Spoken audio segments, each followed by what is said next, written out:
hello again, everyone. Welcome to another edition of Alpharetta Tech Talk. I'm John Ray, and we are coming to you from the Business Radio X studio inside Renaissance Bank in Alpharetta. Folks, today you are connected more than ever. Whether it's your friends, your family, or your life, Renaissance understands how you bank, offering the mobile banking services that you need. Renaissance also knows that sometimes you need to speak to real people with real answers, and that's why Renaissance has more than 190 convenient locations throughout the South ready to serve you. For more information, go to renaissancebank.com. Renaissance Bank, understanding you, member FDIC. And now I want to welcome Rachel Stuve. Rachel is the Director of Analytics with Golden Seeds. Rachel, welcome. Hi, thank you for having me. It's great to have you here. Great. So tell us about you, tell us about what you're up to, and tell us about Golden Seeds. Yeah, so I have been in analytics for a long time. It actually was not called analytics when I got into it. And the interesting thing is that I've always been very technically minded, very much into learning and creation. And I actually wanted to be a veterinarian when I was in college. Really? Yes. And I spent all of my days in the barns and the horse stables and veterinarians. And one day I was we were doing an exam of a horse, and the veterinarian grabs out this glove that goes all the way up to her shoulder. And I just thought, maybe I better have a different career. I'm not sure this one's exactly for me. Right. That brought up something you really didn't want to go into, right? Yeah. I gotcha. Yeah. Mm-hmm. And so at the time, it was the technology age, and I really enjoyed the problem solving, the technology. So analytics just naturally drew me. And then my career has progressed through as technology has evolved and different problems come up. So that's a little bit about just my career. Sure. With Golden Seeds. So Golden Seeds is an angel funding group nationwide. And we do have a chapter here in Atlanta, and we focus on investing in female entrepreneurs and female startups. So historically, there's been some very interesting studies that have shown that female-owned businesses will typically have higher returns than male-owned businesses. But unfortunately, they get much less than half of the angel capital and the venture funding that's out there. I want to come back to that, why that is, but keep going. Yeah, so Golden Seeds was founded in 2005 as a national group, and our mission is to invest in and mentor female entrepreneurs. So even though we are an angel funding group and we want to make returns on our investments, there's very much a portion of our organization that's dedicated to mentoring and connecting the female entrepreneurs to make sure that they are successful and that we're not just giving them capital, but we're giving them advice and expertise as well. Sure. Okay, so I want to come back to get right in on that. I want to talk about Golden Seeds, obviously, but let's talk about why it is that female entrepreneurs, number one, don't get the funding that male entrepreneurs do. Why does that happen? That's a good question. There's a lot of reasons. Part of the reason is that for some portion of history, females weren't as encouraged as much as males to start businesses. Sure. So just the natural ecosystem, less females have gotten into it. There's also an interesting cultural aspect of when a male comes into a room and he's commanding the room and can be very authoritative, it can create in society sometimes different cultural connotations than when a woman would do the same thing. So there's that portion. And some women are also not as comfortable as coming forward and asking where men sometimes are more comfortable just going up and saying, I need funding and doing a pitch, where women are not always as comfortable doing that. But here's what's, I understand all those cultural reasons. I guess what's a little odd to me is how numbers oriented the investment industry is, right? Yeah. And when we see study after study, it's not just one isolated study. It's study after study that female entrepreneurs offer better returns than male entrepreneurs generally. And as numbers oriented as this industry is, the investment industry is, you would think they would pay attention to that.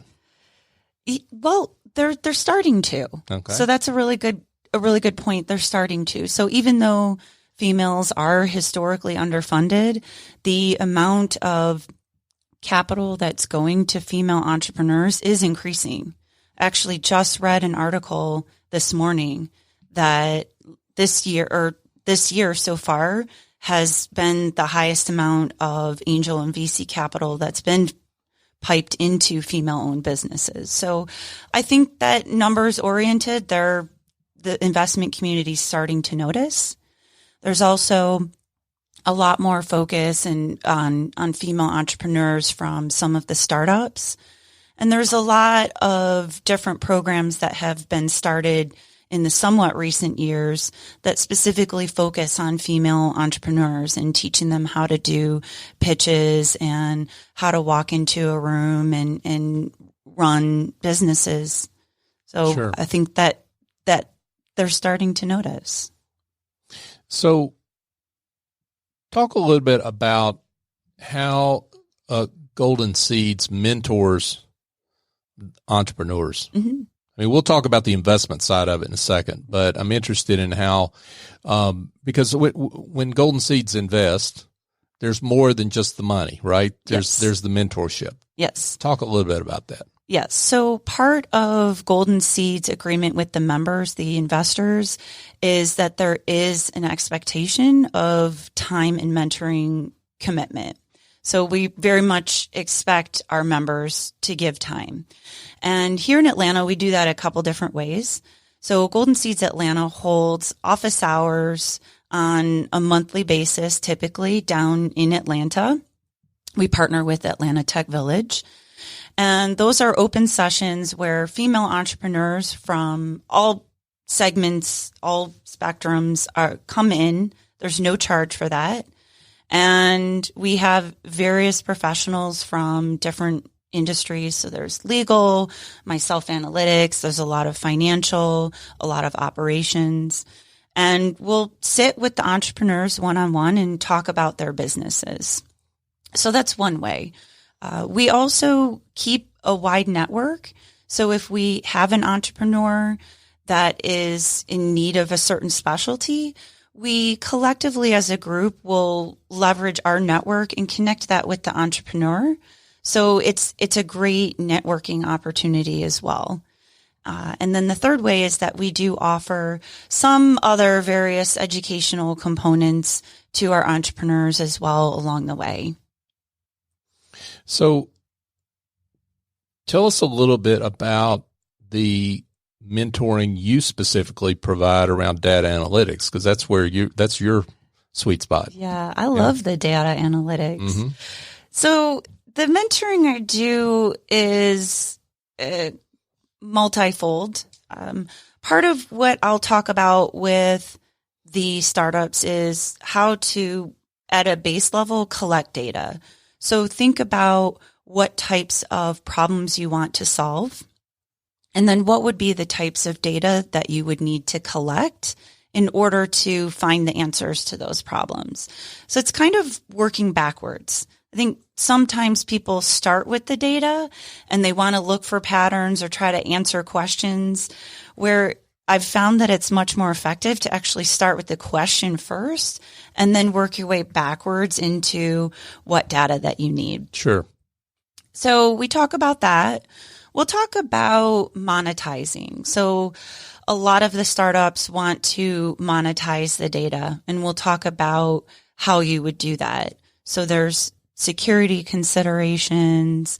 There is how you can potentially monetize it without alienating your organization. We all know what happened to Facebook. Yeah, for sure. Not the only ones doing that, right? But certainly the most public. Right. So we talk about those types of considerations, or just even potentially supplemental products. One of the things that I really preach with data is the customer experience and really understanding your customer. So how is it that they are truly interacting with your organization? What time of day? Where are they? What mediums? How frequent? What are they saying? And if you can put the data together and have a better understanding of your whole customer experience, your customer journey, then you're better able to leverage your business and your expertise to actually give your customers what they want. And I think sometimes organizations look at data collection as this kind of supplemental, we'll do this over here on the side. Right. When in actuality, if it's done correctly, can be a core part of how you make business decisions. So unpack the doing it correctly part. Tell folks what you mean by that. How do you do it correctly? Well, that's doing it correctly also kind of varies on what company. Sure. But the first thing really at the core is data security. So when you're collecting data, you want to make sure that you have the appropriate electronic security controls in place, that you have auditing, that you're controlling who has access to that data. So even if it's not private data, for example, healthcare data is very protected. So sometimes companies that are just collecting maybe your name and your email might not feel they need to have as much diligence, where in the fact, if your email gets hacked and you're going to be upset as a customer. Sure. So there really has to be a lot of data security at the base level. The next doing it right tier is really thinking about that question. What do we want to answer? How do we want to know our customer? What types of decisions do we need to make? So one of the examples that I use in retail that I was talking with a customer was to really unpack it on 6 levels. So start with your big goal. And usually everyone says, to make more money. Right. And okay, all right, that's level 1. So level 2, how are we going to do that? We're going to sell more. That's how we're going to make, okay. Level 2. So then we go down to level 3. Well, how are we going to sell more? And then we start really looking at what products are really profitable. What customers are your top customers that you may want to retain? Are certain coupons or marketing campaigns really effective, or did you spend a lot of money and it did not bring anybody in? Are there potential partnerships that you could make with other companies or other products that your customers might utilize in conjunction with your own? So really unpacking that level to say, how is it that we really want to understand our customer so that we can address their concerns, we can reach out to them, we can customize things for them, and really make sure that they're having a good experience. Sure. Folks, if you are just joining us, we are with Rachel Stuve. She is the Director of Analytics for Golden Seeds. Just a general question about companies that are collecting data. You say to start with the problem you're trying to solve, and then that really everything kind of flows from there. How do I know how do I make sure I'm collecting the right data? Because that can be a problem, right? Because I get into customer discovery, let's say, and I find out I've got a different problem I really need to solve for my customer, right? Yes. So unpack that a little bit. Yeah, that's really interesting. Sometimes you don't entirely know that you're collecting the real data. So I had a customer that had a rewards program that they marketed to their highest value customers. And they had a huge marketing campaign around this. And part of the campaign, they were trying to be creative, was somewhat fictitious. And the goal of the campaign was, we're going to get more people into the program and they're going to see how great it is. And what really ultimately ended up happening is that the top customers didn't realize that part of the campaign was fictitious. And so they were contacting the company and saying, well, hey, I'm one of your top customers. Why don't I have this really cool benefit or this really cool card? Uh-oh. And so what ultimately ended up happening was kind of the reverse of what they wanted. So their top customers were the ones that were calling in saying, hey, I want this. Sure. And the interesting thing is that for them, it really brought to light the fact that, hey, maybe there's another program or another way that we can reward our customers that we didn't think. Right. So sometimes you may not necessarily be collecting the right data for your question, but the interesting thing about analytics is that you will find this whole other world or this that you didn't know. So while that company may not have asked that question of how can we better reward our top customers, they ultimately got a very valuable and profitable insight kind of by accident from that. And when you can take a look at your data and do your trending on it, that's what brings to light other aspects that you may not necessarily know. Now, you work and have worked with a variety of companies in your career. I guess talk generally about the importance of analytics when it comes to making your self more competitive and making better decisions. Yeah.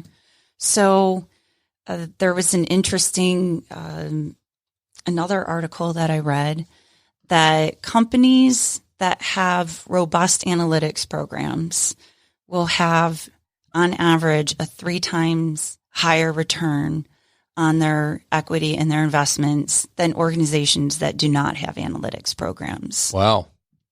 I thought that was very interesting. That's striking. Yeah. And so not all of that can be attributed to analytics. Part of that can be attributed to the fact that when you're a data-driven organization and that is the culture, that typically what happens is other areas of the organization start to really dig in to say, well, how could we better do something or how could we innovate? So from one aspect, having an analytics program drives a sense of ownership and responsibility and creativity in other areas of an organization. The part that can be attributed to analytics is there's so many different areas. I could probably go on for an hour. But there's a lot that can be done with trending. So I can look at cyclical trends and I can staff my locations appropriately up or down instead of reacting. I can be proactive. There's a lot from a purchasing perspective where you can put things together and say, well, I ordered this product and this product, and they're really the same product, even though they might have different identifiers or SKUs.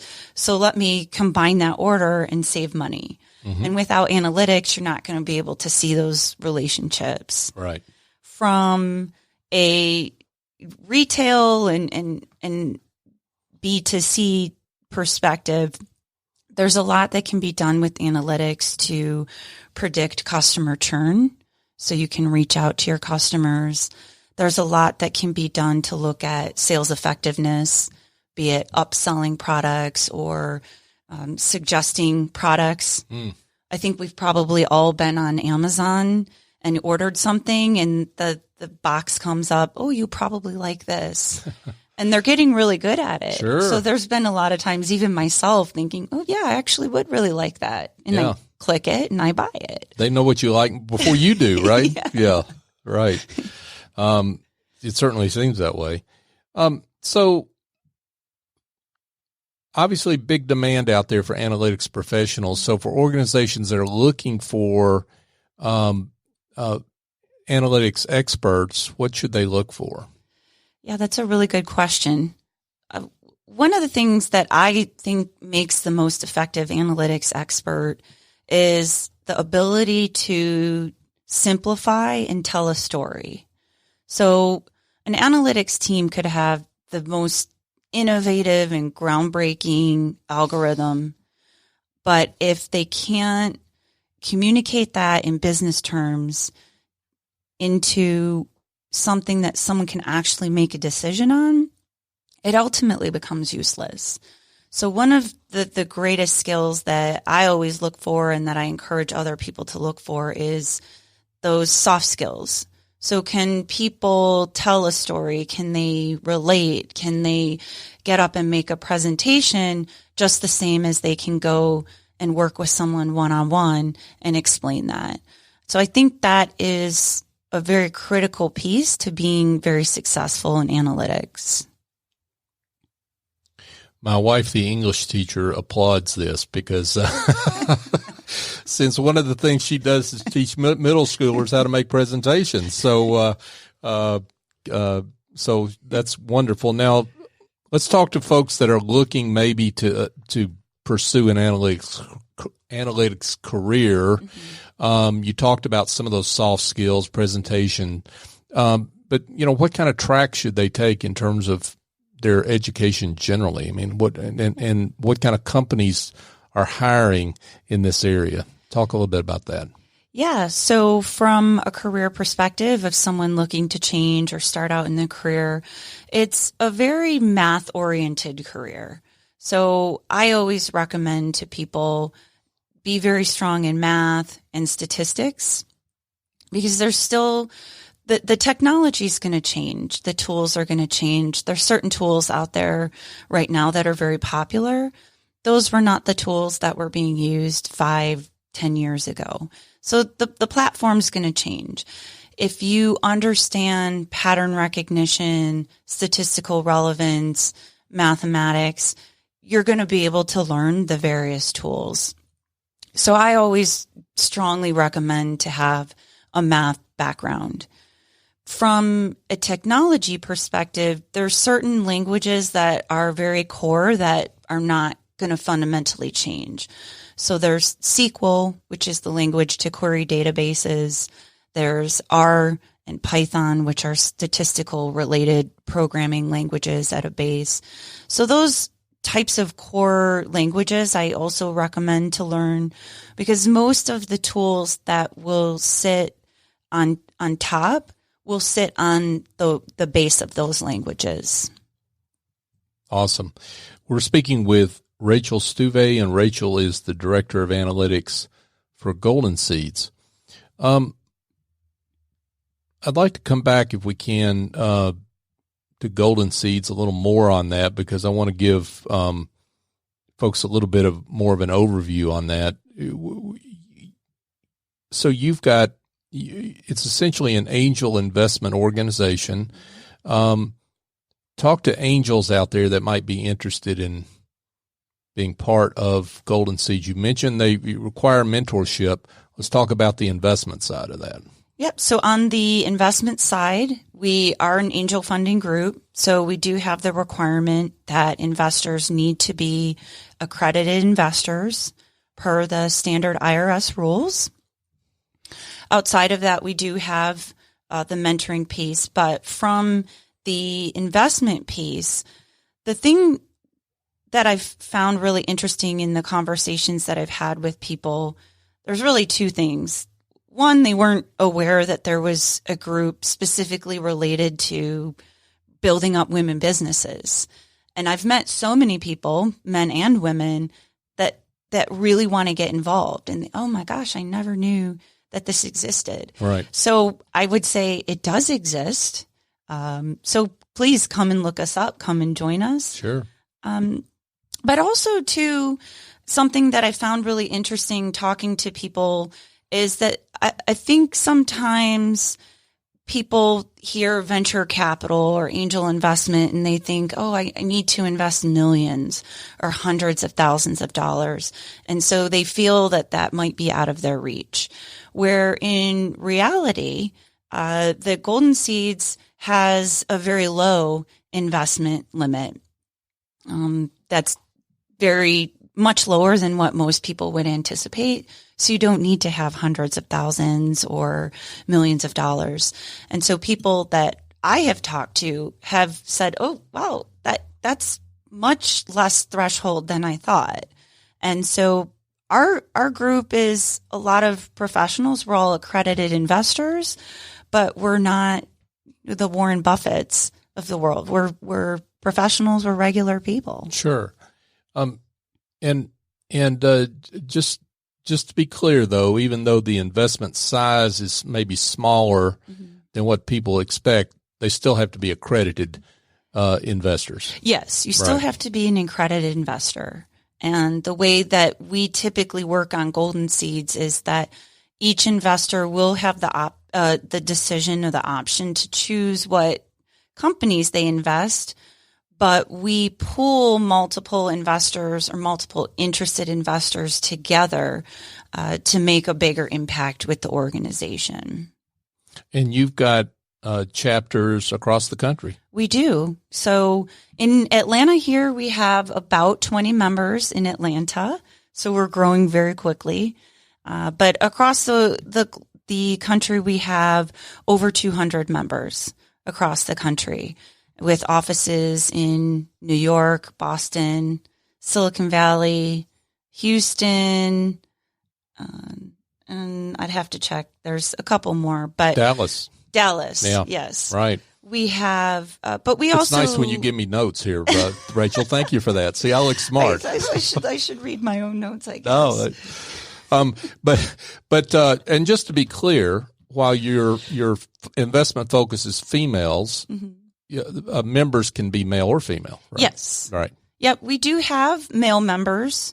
Because they're looking for better returns, right? Yes. As we talked earlier. Absolutely. Absolutely. Yeah. It's a great way to diversify your portfolio.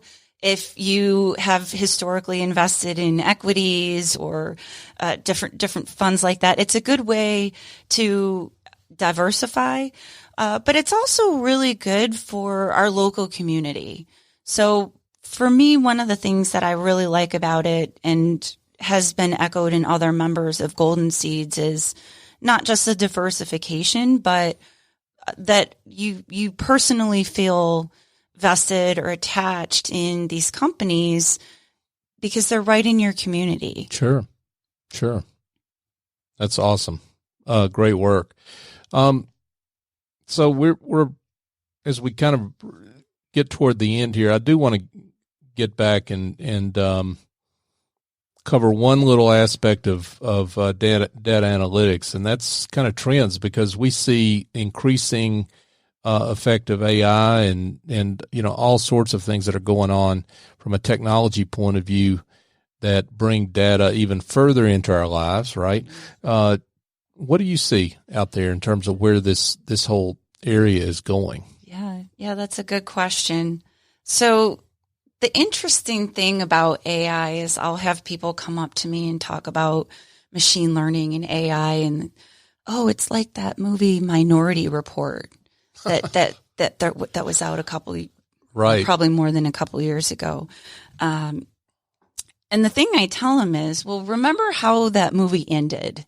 Is they shut down the whole system, they reversed all of the work it did, and the creator ultimately died in the movie. So as much as I think AI is a trend in machine learning, it's not going to replace humans. Sure. A lot of the trending in machine learning and AI is supplementing human decisions. So it's bringing forth patterns that may not have been immediately recognizable by a human, giving additional options or making recommendations, but there still is, and there's always going to be that human aspect. So I really don't see machine learning as ever replacing humans. It's augmenting and kind of freeing us up to do what we're better at doing. So for example, in healthcare, if doctors can spend less time on billing or claims or putting together all the different doctors that a particular patient may see, they can spend more time doing what they're really good at, which is the medical part of their profession. Sure. And there are, I guess, human emotions like empathy. That's going to, for example, that are going to be hard to come out of some sort of computing system. Mm-hmm. Exactly. Yeah. Awesome. Well, Rachel, this has been great. And we could go on for quite a while. A lot more questions I have, but we've got to stop somewhere and let people know how they can be in touch with you. So for those that would like to be in touch, would like more information, tell them either from you on analytics or on Golden Seeds. Tell them how they can do that. Yeah. So for information on Golden Seeds, we do have a website. It's goldenseeds.com, or Google is also our friend as well. There's a LinkedIn page as well for Golden Seeds, as well as a Twitter account. For me, the best way to reach is through LinkedIn. Just Rachel Stuve on LinkedIn. You'll see me there, based in Atlanta. And I'd love to get in touch with anyone that wants more information. Absolutely would love to share with them the mission of Golden Seeds that we're doing, what we're doing for the community, and really what we're doing for the tech industry across the country. Awesome. Rachel Stuve with Golden Seeds. It's been a pleasure. Thank you. Thanks for having me. Thanks for being here. Thank you. Folks, just a reminder that you can listen to this show on demand on really any of your podcast apps. I have yet to be stumped on any podcast app we cannot be found on. So that's Apple Podcasts, Google, Stitcher, Spotify, TuneIn, Overcast, really pretty much any podcast app. And actually, we're on YouTube as well. But go search for North Fulton Business Radio. You'll find this show along with a whole archive of shows that we've done over the years. NorthFultonBusinessRadio.com is our website, and you can find us there and our show archive there as well. We're also on Twitter, Facebook, and LinkedIn, North Fulton BRX. So for my guest, Rachel Stuve, I'm John Ray. Join us next time here on Alpharetta Tech Talk.